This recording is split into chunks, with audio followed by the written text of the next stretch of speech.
So I have with me a friend and a brother. I call him Lucky, but you can call him Ifo Lucky Calypso. Lucky, welcome. This is Vom TV. Thank you, sir. Thank you. I would want you to tell us a little bit about yourself, then we go to business. Okay. All right. So, like you said, my name is Ifo Lucky Calypso. I am a filmmaker, like a director to be precise. I act a few times. I do music, when I'm in the mood, you know what I'm saying? And I'm a lover of people. I'm a Ghanaian. Yeah, so that's this about me. Okay, so from your introduction, you said you're a movie maker. Yeah, I know you're a movie maker. A lot of people know you're a movie maker, but there are young ones who weren't around during the time when you were in the movie industry. You've been away for some time, so we will want to get more detail about your movies and why you went outside the country. All right, thank you very much. Let me just one more time say shouts to your viewers and everywhere they are. Well, like if we said the young ones, it'll be sounding as though it's like a decade or something, but it's actually been about 6 years. So it hasn't been that long. But one thing I like to tell people is that, our time, the social media vibe wasn't that crazy, So if you were making films, then Charlie, you for do the daily thing for people to see you. But right now it's a little so easy, so people could see stuff like that so easily. So let me say I started off as a PA, like a production assistant. You know what that is. And it was actually from taxi driver days. Taxi driver days with Sama JT Fuel, Dada Boat and all that, until Dada Boat moved on to do his own with Media Gold, Dada Boat. Yeah, so I was a PA there until one day it all happened that the production manager got promoted to like a producer, and then the coordinator became a production manager, and then they made me a coordinator. So that's where everything started from. Now, about films, let me mention a few. The very first one I did before was called HIV/AIDS, a case or a cause, That was way back. Will be about 2001 somewhere. Will be about 2001 somewhere. I'm not that old, but I just started doing things a bit early because I felt like this is what I want to do, And then after that, I did Fight for Love.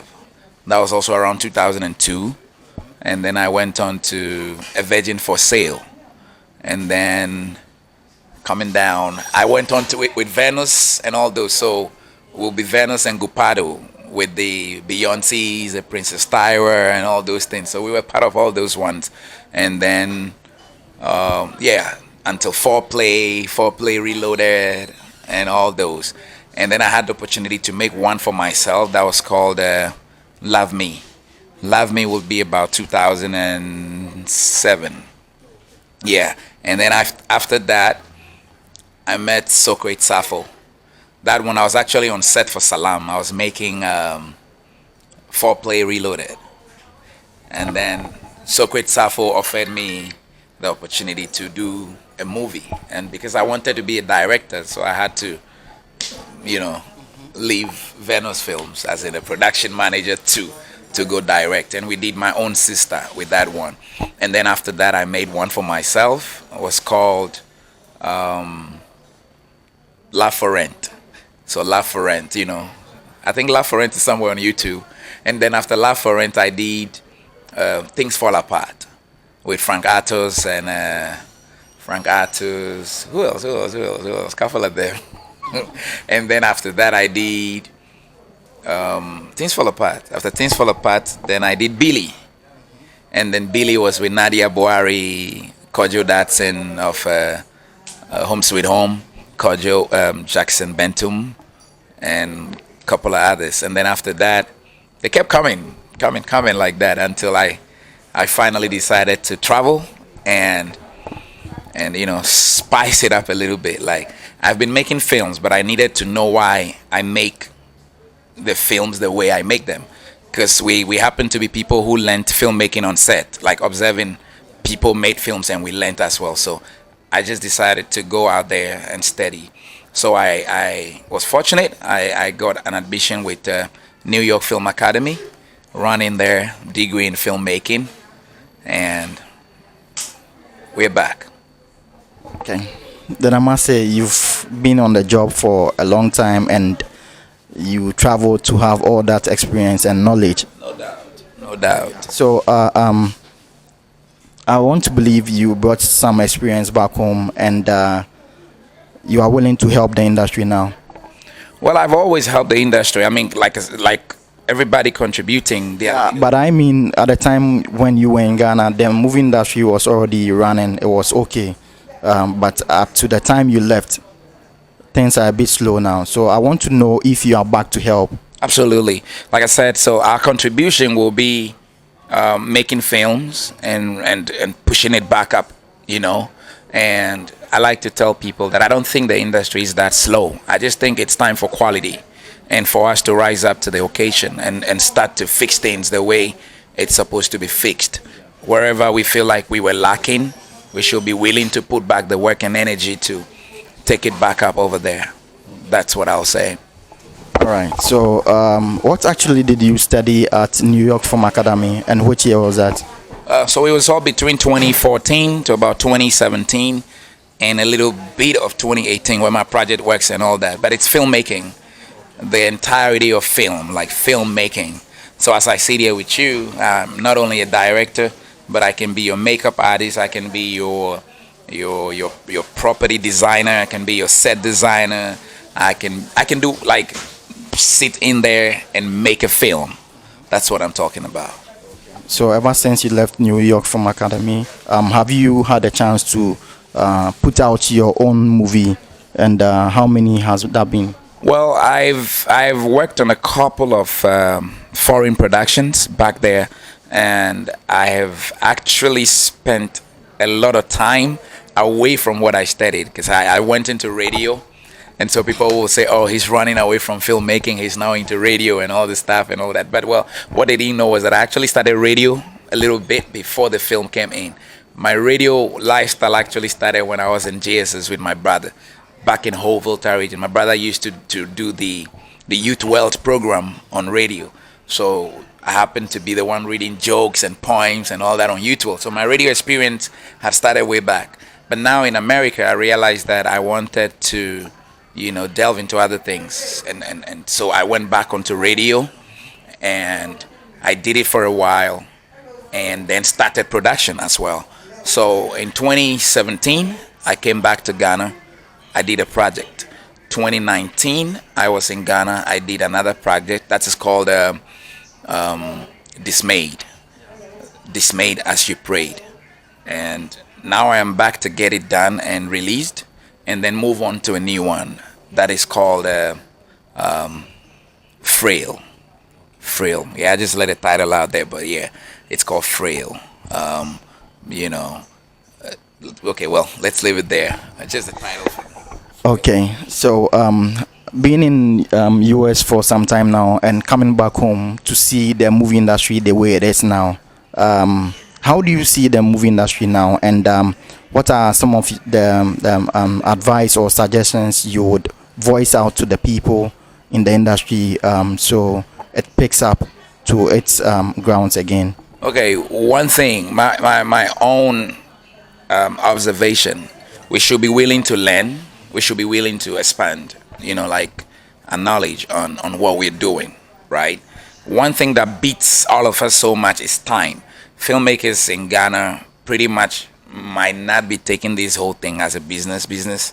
Some of them are just doing it because, well, let's just go on there. We like to see actors. We like to be part of a production. Let's just go and do it and all that. So we need to be able to invest in our craft, our talents and all that. That's one part of it. The other part that we do not have the control over is structures, right? So no matter how I come in to put in my best, if the structures are not there, we're going to be having the same conversation over and over. But good news to all of us, about a month or two ago, His Excellency President Akufo-Addo and his team, together with people in the creative arts, launched the National Film Authority.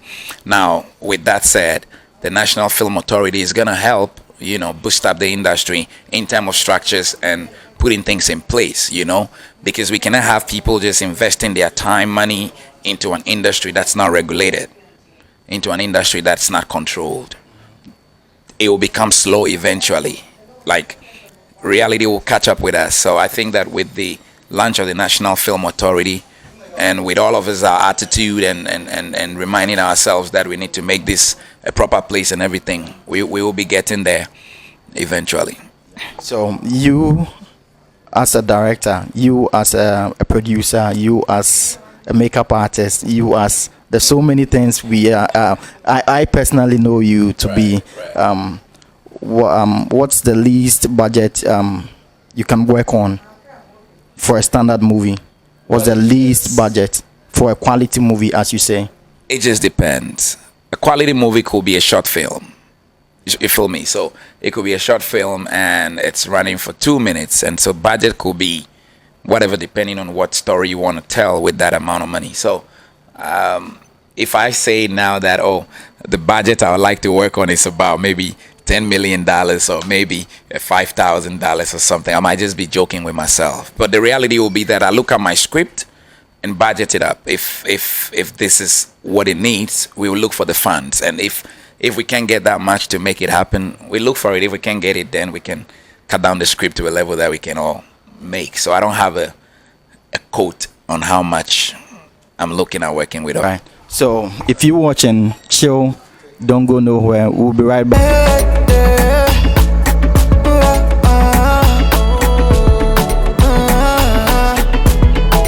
Them say you go left me make I cry. Me mobo. I swear say if you left me I go die. Me mobo. Although you me self I don't know why I love you so. I love you so. And them don't know. Anytime I bank at you I lose control.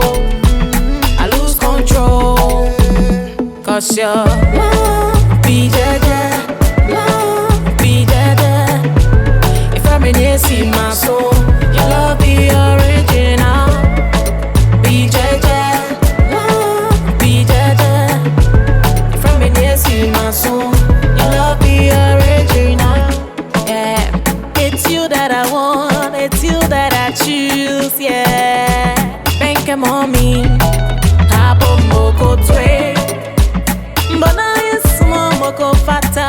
Oh hey, bank em on me. Lucky. Yes. There's this hearsay about this creative industry, Is it true? Is it true that girls are vulnerable when it comes to creative arts? If you want to be an actress, you would have to go through, ordeal you are not willing to go through. But since it's something you are passionate about, you might fall for all these negativities. Okay, so like the sex for roles and all this. Yeah. Polishing Osano. It's everywhere. It's hearsay. Producers would want to sleep with actresses. For roles, and actresses would also push hard to get those roles. So in turn they would have to get laid. Okay. How true is that? So first off, let's take it in beats, okay? Mm-hmm. The entertainment industry itself is something else. So it's like it's a place that people will kill to be. Do you understand? If you get what I'm saying. Like, say, it's not easy for a whole nation to sit by and just watch one person on TV. So you see, the craze for fame itself, it's huge, right? So it's an industry that people are willing to die to be in, right? I'm coming. I won't take away the fact that there wouldn't be some people out there that are taking advantage of people who wants to be part of that industry, bro. Like they say, if you be like mensa home, so you go meet some filmmaker or some filmmakers who want to have a certain way with ladies before they offered them roles, right? But you see, let us also not generalize it to look as though every corner you pass, every director must sleep with a lady to give them roles, right? So for me, I feel like since you said it's a hearsay, and I'm not sure if any one Ghanaian film person, like actress or anybody, actually came out and say, yes, this director offered sex or wanted sex, or I did this with him to take this role. You know, I'm not sure somebody had actually. Yeah, about that, I'm very sure these actresses, you know, they are even shy to even come out to, and say stuff like that. That okay, this director took advantage of me, and you know, had to get in my pants before giving me that role. And one question. So you said it yourself. If you be a mensa home, I would want to know if Wankasa, you yourself, you've been that mensa before. Oh, see, make I not go talk, make it sound as though I haven't dated any lady in the industry before, you know. But let me also not tie it to the fact that I had a thing with a lady because I was giving her a role. Do you understand? Like where I live, where I play, where I eat is in the movie industry. So on a daily, the people I meet are in the movie industry. So of course, if I'm gonna meet ladies, I'm gonna meet ladies around my job, you know. So now, if I met a lady around my job, I like her, she liked me, I say, hey, I like you. She said, oh, I like you too. And we became friends and dated. That's what it is. So that's what happened in my case with the person I was with. So you were a mensa with an exception. Well, that's not even a mensa. Okay, see, like a doctor falling in love with a nurse at his workplace. Like, and yes, a mensa semo. But if the doctor was like, okay, the lady needed something else, probably some promotion or something for a steady leave or something, and then doctor says, oh, G said, unless we do these or unless we make these happen, then I'm not gonna sign on your paper to go on your steady leave and all that. Then I call him, you know. But if Doctor B, I call hospital B, or Baby Ness B or Nini Jineho, or Banus Nini Jineho, or say, oh, or Dompo, or Banus is so Misso. I mean, I don't think there is anything really wrong with it. But if we are gonna do it, the fact that if you don't give me this, then I don't give you this script, or if you don't do this, then you don't appear in my film, then that in itself is so degrading. It's so disheartening for us to do, you know. So I never did it like that, and I'm never gonna do it like that. So how long have you been in Ghana? On this return? Yeah, on this return. About 5 days now, right? 5 Okay. days. Any upcoming projects or like movies? Any upcoming movies from you? Yes. So I'm actually, like I said earlier, I'm working on Dismayed, As You Prayed. About 5% more to be done, and then we're working on Frail is the new one, and that's the title, Frail. Oh, how I just let it out like that. Oh my goodness. Okay, so Frail is actually the next one, and I'm trying to target I keep that one. So Frail is the next one I'm working on after Dismayed. I hope we'll have the chance to be around to interview some of the stars, and you as well on set. You're very much welcome. We're going to let you know where we will be, and then you come through and run those interviews. Okay. So if you want to get any exclusives on upcoming projects from the man Lucky Calebs, then you need to stay glued to VOM TV. Stay tuned, subscribe, and don't miss.